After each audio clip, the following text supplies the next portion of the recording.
Estamos de volta com o Religar e no programa de hoje nós estamos falando sobre espiritualidade e saúde. Eu tenho o prazer de receber a professora Mari Sperandio, do programa de pós-graduação em Teologia da PUC do Paraná. Mari, nós terminamos o primeiro bloco deixando já uma questão sobre então o que é o específico da religiosidade, né? Uma vez que a espiritualidade você a compreende, eu compartilho da sua percepção de que se trata de algo mais amplo, né? Aliás, em geral, né, os pesquisadores da área têm esse entendimento. E o religioso, né, e a religiosidade especificamente, como entendê-la?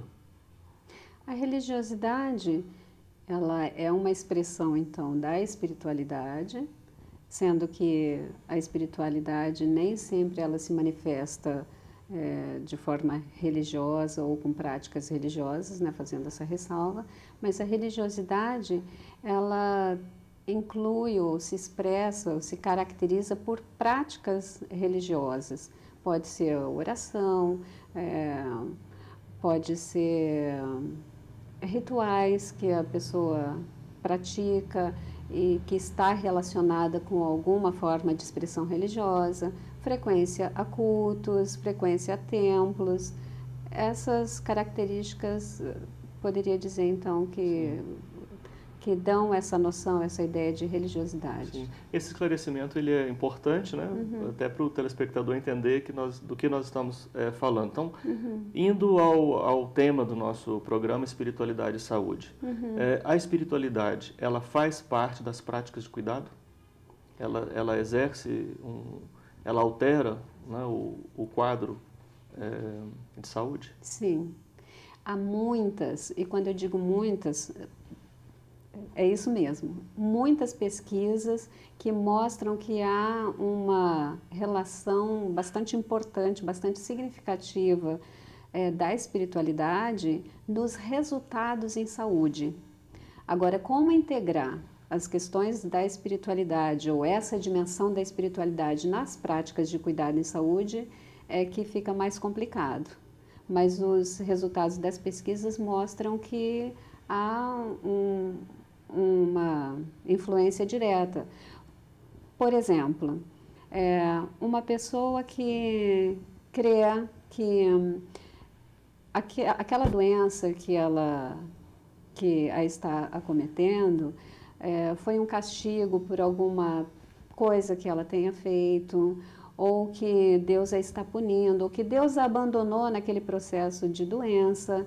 Então, esse tipo de pensamento, essa crença, tem efeitos nos resultados em saúde. A pessoa também pode entrar em depressão e ela... No caso, é um efeito prejudicial, negativo. Bastante negativo. Esse tipo de pensamento, porque quando a gente diz também que há efeitos importantes, em geral pensamos sempre nos efeitos positivos, mas também tem efeitos negativos. Sim. E a pessoa, culpa. Sim.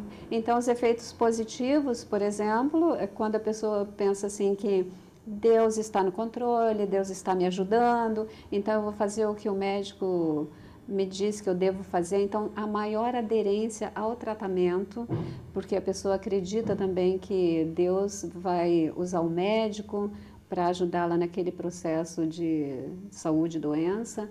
Então, essas questões bem próprias da religiosidade, elas interferem e podem interferir positiva ou negativamente nos resultados em saúde. E como entender quem até chega ao extremo de abandonar o tratamento clínico para ficar com a dimensão espiritual? Há estudos também sobre isso? Tem alguns estudos mostrando isso, mas poucos, né? Mas a gente vê isso muito na prática. Muitas pessoas que abandonam o tratamento clínico. Sim, muitas pessoas, os vizinhos devem conhecer alguém que deixou de fazer o tratamento porque acredita que foi curado, ou porque está fazendo uma oração, a igreja está orando, o pastor... Foi a uma benzedeira. Ou foi a uma benzedeira, então não precisa mais continuar com o tratamento, né? A gente vê... Também há esse caso. Qual que é a contribuição da teologia nesse processo? Você falou mais de uma vez, né, que a teologia nem sempre acompanha, não é, esse estudo né? Ela vem chegando, né? E acredito que cada vez com mais atenção a esse debate que se dá mais na área médica. A sua bandeira, inclusive, parece ser essa, né? Que a teologia deve se ocupar desse debate. Né? O que a teologia pode fazer para qualificar esse acompanhamento, né, da espiritualidade na vida do paciente? Eu penso que a teologia pode contribuir de várias formas, tanto num aspecto teórico, de uma reflexão mais teórica sobre espiritualidade, por exemplo, onde tantas pessoas estão fazendo essa diferenciação entre espiritualidade e saúde, pessoas, quando eu digo assim, as pessoas em geral. E a teologia pode contribuir, mesmo nas pesquisas, os profissionais da saúde, com algumas dificuldades de ver essa diferenciação, e se tem diferenciação ou não. Então, eu penso assim que, teoricamente, a teologia pode contribuir, tanto nesse aspecto mesmo da noção de espiritualidade, religiosidade, quanto também na própria reflexão sobre essa relação entre espiritualidade e saúde. Essa é uma das contribuições. Uma outra contribuição que tem a ver também com o aspecto prático. Eu penso assim que a teologia, às vezes, ela acaba ficando muito no aspecto teórico e fazendo pouca relação da teoria com a prática. E quando eu penso nessas questões de espiritualidade e saúde, eu penso numa teologia mais prática, ou teologia prática, em que vê o comportamento das pessoas no cotidiano e vai refletir teologicamente sobre isso. E de uma forma bem prática também, que seria uma contribuição da teologia, o exemplo que eu mencionei sobre o que as pessoas acreditam sobre Deus, Deus me abandonou, ou Deus está me punindo, isso é uma coisa do demônio.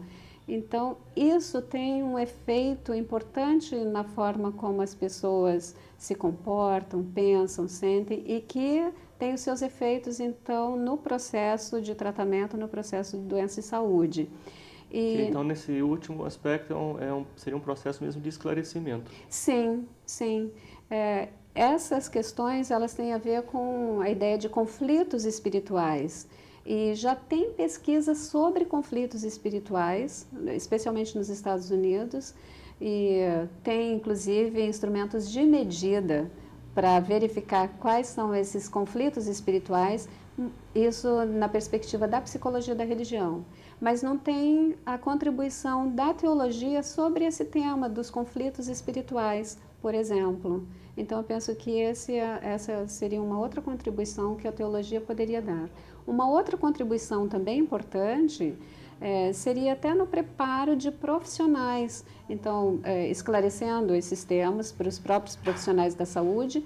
E ainda um outro profissional seria o capelão hospitalar, por exemplo. Penso assim que se integrando a dimensão da espiritualidade nas práticas de cuidado em saúde, esse papel, a figura do capelão hospitalar seria muito interessante, muito importante. E acho que há pouco preparo específico sobre isso. Temos alguns lugares que estão oferecendo alguns cursos sobre isso, mas isso ainda não está... Ou seja, teólogas e teólogos deveriam compor as equipes multidisciplinares de saúde. Creio que sim, creio que sim. E, inclusive, já tem até uma portaria, não sei se é exatamente uma portaria, mas um projeto de lei que fala sobre o trabalho do capelão hospitalar, o capelão em outras áreas também, na polícia militar, em outras áreas também. Então, eu penso assim que essa figura do capelão é bastante importante, mas não um capelão que faça um atendimento religioso confessional. Sim. Um capelão que possa fazer um atendimento às necessidades espirituais do paciente, e quando eu digo, então, necessidades espirituais, com aquela ideia do que estávamos conversando antes sobre o que é espiritualidade, né? Sim. Então, não de forma catequética, não de forma confessional. Ou missionária. Porque agora tem uma personagem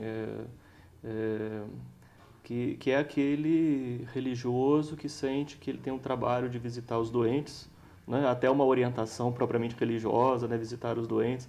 E às vezes essas pessoas vão aos hospitais, eu já pude acompanhar colegas da área da medicina ou da enfermagem que chegam a se queixar do trabalho que essas pessoas acabam fazendo, porque interferem, né, alteram a dinâmica e às vezes não dão uma orientação que colabora no processo de recuperação dos pacientes. É verdade.